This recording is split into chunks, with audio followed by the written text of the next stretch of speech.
అక్క నేను ఇందులో ఇంట్రోలో చెప్పినట్టు తక్కువ కనిపిస్తున్నారు.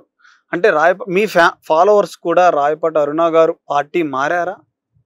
అసలు పార్టీలో ఉన్నారా లేదా? డౌట్. రాయపాటి అరుణ అనే అమ్మాయి రాజకీయాల్లో ఉన్నన్ని రోజులు జనసేన పార్టీలోనే ఉంటది. జనసేన పార్టీలో లేదు అంటే రాజకీయాల్లో లేనట్లే ఫిక్స్ చేసుకోవచ్చు. Okay, right. ఎందుకు అడుగుతున్నానంటే గతం ప్రభుత్వం రాకముందల ఏ ఇష్యూలైనా దాన్ని తప్పు అనిపిస్తే ఎక్కువగా మాట్లాడేది రాయపాటి అరుణ. సో ఈ ప్రభుత్వం వచ్చిన తర్వాత ఎందుకు తక్కువగా అనిపిస్తున్నారు మరి?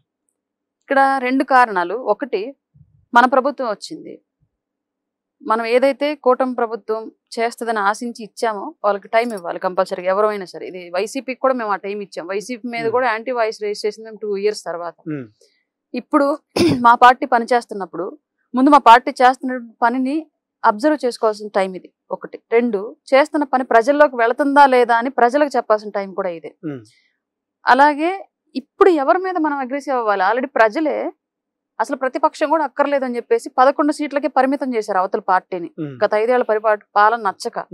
ఇప్పుడు కూడా మన పనిని మనం చేసుకుంటూ వెళ్లకుండా వాళ్ళని ఏదో ప్రొవోకేటివ్ గా లేదంటే వాళ్ళు రెచ్చగొట్టారని మనం కౌంటర్ గానే వెళుతూ ఉంటే ప్రజలు ఇది ఎక్స్పెక్ట్ చేయరు. ఇది ఆశించి ఓట్లేయాలి మనకి. మన నుంచి ప్యూర్ గా ప్రజలు పని ఆశించారు.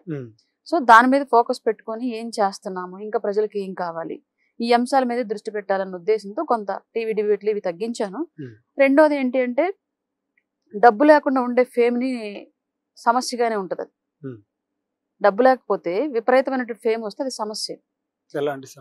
ప్రజెంట్ అంటే ఇప్పుడు ఒకటి, నాకు మనీ ఉన్నా లేదంటే ఏదన్నా క్యాడర్ ఉన్నా నా ఫేమ్ నేను మెయింటైన్ చేసుకోగలను, ప్రాబ్లం ఉండదు.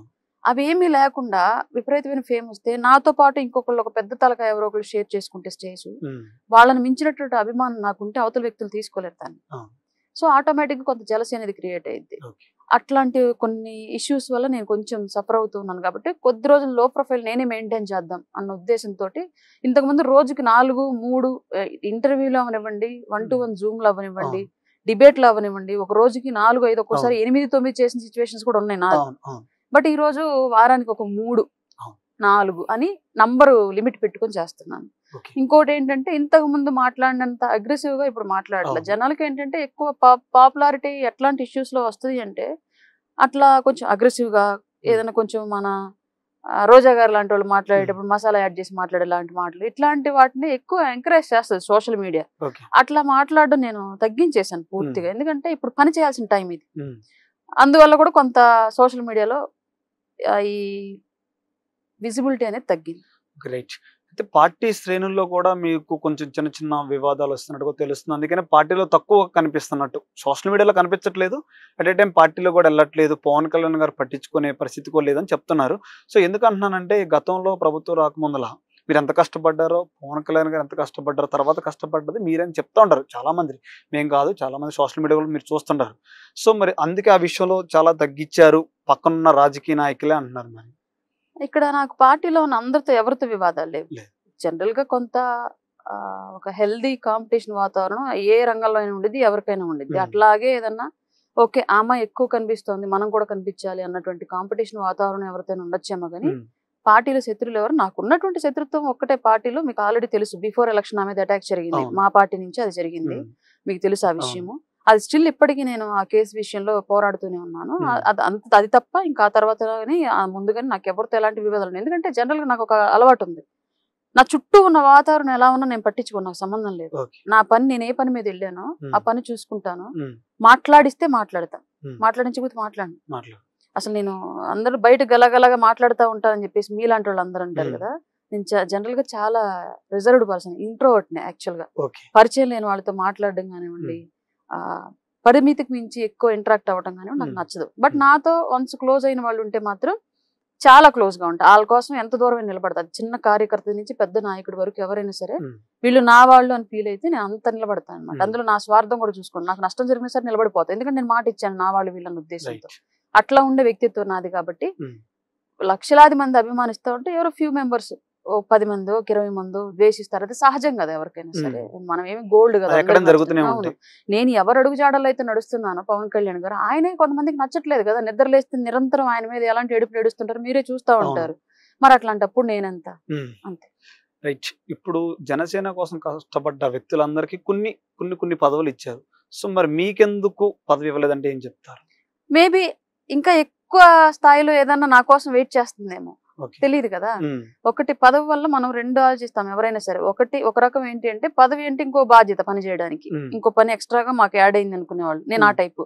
ఇంకొంతమంది ఏంటంటే హోదా, హోదాగా ఫీల్ అయ్యే సిచ్యువేషన్ నాది కాదు ప్రజెంట్. నాకు అట్లీస్ట్ ఇంకా మీకు నవ్వొచ్చింది చెప్పాలి అంటే, కారు కూడా లేదు. వాళ్ళు ఏదో ఒక పదవిలో ఈ అమ్మాయిని సైలెంట్ చేద్దామని చెప్పేసి ఏదో పదవి ఇస్తే అది బోర్డు పెట్టుకుని తిరగడానికి కూడా నాకు కార్లు కూడా లేవు. సో నాకు అది పని చేయడానికి అవసరం లేనటువంటి పదవులు నేను ఎక్స్పెక్ట్ చేయను. నాకు పని అంటే బాధ్యత. ఇప్పుడు రాయపాటి అరుణ అనే పేరు చాలా చోట్ల పని జరుగుతుంది. ఎవరన్నా మా పార్టీకి ఆర్డర్కి ఏదైనా సమస్యల్లో ఉంటే నేను చేయగలుగుతున్నా. పదవితో పని లేదు నాకు పని చేయడానికి. ఇన్ కేస్ పదవి వచ్చినా ఇంకొక బాధ్యత నాకు అప్పచెప్పారని ఇంకొంచెం బరువుగా మోస్తూ దాన్ని ముందుకు తీసుకెళ్తానే తప్ప హోదాగా ఫీల్ అయ్యే సిచ్యువేషన్ కాదు నాది. నేను నా మనస్తత్వం కూడా కాదు. కాబట్టి ఇంకా ఏదో పెద్ద బాధ్యత నాకు అప్పచెప్పాలని చెప్పేసి వెయిటింగ్ లో పెట్టారేమో తెలియదు. ఒకవేళ ఆయన ఇవ్వకపోయినా నో ఇష్యూ. ఎందుకంటే జెండా పట్టుకునే రోజు మేము పదవులు ఆశించి జెండా పట్టుకోవాలి. పవన్ కళ్యాణ్ గారితో మా రాజకీయ ప్రస్థానం కొనసాగాలి. ఆయనతో పాటు ఈ సమాజం బాగు చేసేటువంటి విధానంలో మేము కూడా ఆయనతో పాటు సైనికులం అవ్వాలి అని ఆ రోజు బయలుదేరినప్పుడు ఒక 5 ఏళ్ళు అధికారం లేదు, అన్ని ఇబ్బందులు పడ్డాం. మళ్ళీ ఇప్పుడు అధికారం వచ్చింది. వచ్చిన తర్వాత కూడా ఎందుకు మనం నిర్ణయాన్ని మార్చుకోవాలి? సొసైటీ ఇంకా పూర్తిగా బాగా అవ్వలేదు. పవన్ కళ్యాణ్ గారికి పూర్తిగా అధికారం ఆయన చేతికి రాలేదు. 100% మనం ఊహించింది వేరు. మధ్యలో వచ్చేటువంటి చిన్న చిన్న ప్రలోభాలకు ఎందుకు లొంగాలి? కాకపోతే ఇక్కడ సమస్య ఏంటి అంటే పదవి కోణంలో కాకుండా ఆర్థిక పరిస్థితులు, సామాజిక దృఢత్వం ఇలాంటి అంశాల మీద దృష్టి పెట్టి అయితే ఇది నా విషయంలోనేం కాదు. జనరల్ గా ఇవాళ మనకి జనసేనకి ఇవాళ కొంత అధికారుల భాగస్వామ్యం ఉంది కాబట్టి దీన్ని బేస్ చేసుకొని జెన్యున్ గా పార్టీ కోసం నిలబడగలిగేటువంటి క్యాడర్ అందరినీ కూడా కొంత బలపరచుకోవాల్సిన టైము ఈ 5 ఏళ్ళు ఉంది అని చెప్పేసి అయితే నేను బలంగా నమ్ముతున్నాను. దానికోసం ఎవరితోనైనా మాట్లాడతా. బట్ పదవి గురించి ఇప్పటి వరకు కూడా అడగలేదు, అడగను కూడా.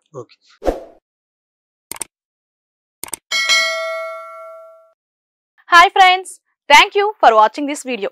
ఈ వీడియో గనుక మీకు నచ్చినట్లయితే దయచేసి లైక్ చేయండి, షేర్ చేయండి. ముఖ్యంగా మా ఛానల్ 24/7 న్యూస్ టీవీని సబ్స్క్రైబ్ చేసుకోండి. ఆ తర్వాత మీ విలువైన అభిప్రాయాల్ని, మార్పులు, చేర్పులు, కావాల్సిన వీడియో ఏమన్నా ఉంటే మన వీడియో కింద కామెంట్ సెక్షన్ లో కామెంట్ రూపంలో తెలియజేయండి. నమస్కారం, సాయిదంచిక మాట్లాడుతున్నాను. ప్లీజ్ సబ్స్క్రైబ్, షేర్, లైక్ చేయండి 24/7 టీవీ ఛానల్. హాయ్ నమస్తే, నేను మీ Sonia Akula. Please subscribe to 24/7 news TV. Hi అండి, అందరికీ నమస్తే. నేను Mankota Prasad. Please do subscribe 24/7 news TV. Political, entertainment and infotainment updates కోసం like, share, subscribe 24/7 news TV. Hi friends, thank you for watching this video. ఈ video గనుక మీకు నచ్చినట్లయితే దయచేసి లైక్ చేయండి, షేర్ చేయండి. ముఖ్యంగా మా ఛానల్ 24/7 న్యూస్ టీవీని సబ్స్క్రైబ్ చేసుకోండి. ఆ తర్వాత మీ విలువైన అభిప్రాయాల్ని, మార్పులు, చేర్పులు, కావాల్సిన వీడియో ఏమన్నా ఉంటే మన వీడియో కింద కామెంట్ సెక్షన్ లో కామెంట్ రూపంలో తెలియజేయండి. నమస్కారం, సాయిదంచిక మాట్లాడుతున్నాను. ప్లీజ్ సబ్స్క్రైబ్, షేర్, లైక్ చేయండి 24/7 టీవీ ఛానల్. హాయ్ నమస్తే, నేను మీ Sonia Akula. Please subscribe to 24/7 news TV. Hi అండి, అందరికీ నమస్తే. నేను Mankota Prasad. Please do subscribe 24/7 news TV. Political, entertainment and infotainment updates కోసం like, share, subscribe 24/7 news TV.